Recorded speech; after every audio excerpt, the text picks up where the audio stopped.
ini juga menarik. Kalau orang yang tidak bisa mengendalikan emosinya, apakah masuk ke pikiran sadar atau pikiran bawah sadar? Sebelum saya mulai, ini ada rekan saya juga nih, Pak Yan Baniluza, ini juga seorang hipnoterapis juga nih, sudah hadir. Salam Pak Yan, luar biasa ini. Ya, Assalamualaikum warahmatullahi wabarakatuh. Oke. Nah, teman-teman, kita bahas emosi ini. Jadi kalau di sini juga banyak hipnoterapis, kita sama-sama boleh diskusi juga nanti ya. Jadi emosi itu sebenarnya letaknya di mana sih gitu ya. Nah, kalau misalkan kita pakai pola yang tadi bawang tadi gitu ya, yang seperti bawang tadi gitu. Nah, emosi itu salah satunya gitu ya, ada di bawah sadar gitu. Nah, pertanyaannya ketika orang itu menjadi mudah emosi, apa yang terjadi?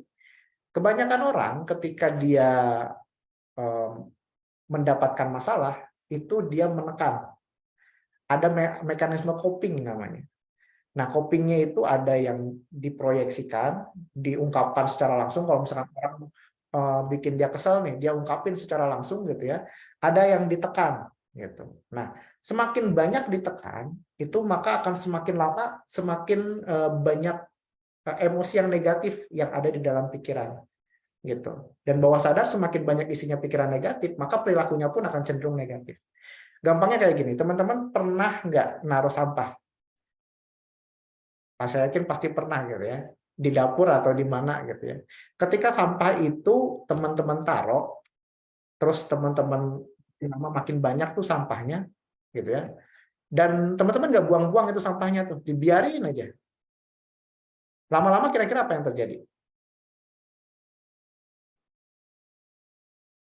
Busuk nggak kira-kira sampahnya?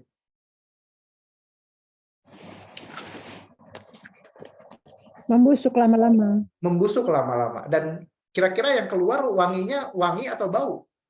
Bau. Bau. Nyaman atau tidak nyaman? Tidak nyaman.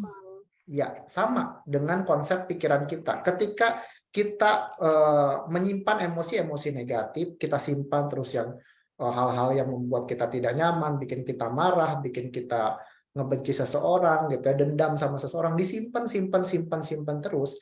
Lama-lama yang terjadi apa? Yang terjadi tadi sampah-sampah itu akan membusuk, gitu loh. Pikiran kita, hal-hal tersebut akan tersimpan dan akan membawa perilaku kita.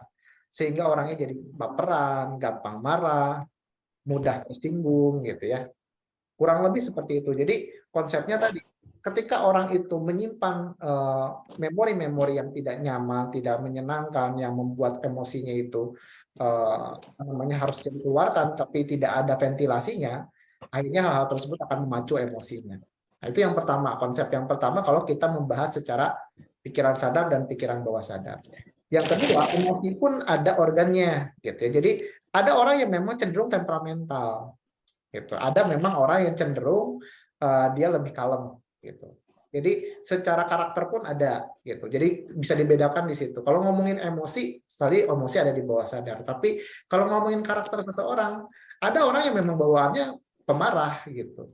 Bukan berarti dia pemarah itu dia banyak masalahnya, memang karakternya seperti itu gitu, karakter kepribadiannya seperti itu, dan mungkin dibiasakan dari kecil dengan pola yang seperti itu gitu.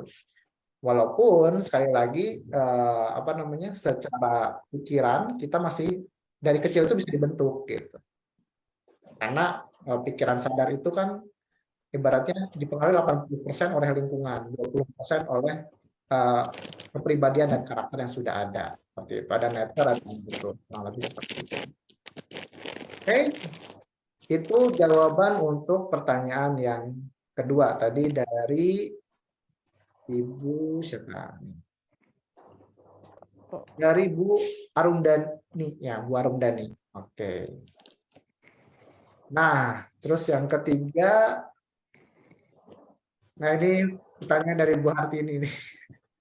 Oke, coba jelaskan tentang gelombang otak gitu ya. Kapan kita berada di gelombang otak tersebut? Nah, ini kayaknya Bu Hartini lebih bisa menjelaskan ini nih. Kayaknya udah sering nih. Oke. Ini saya ikut sharing aja ya. Jadi pertanyaan yang ketiga nih kita akan bahas.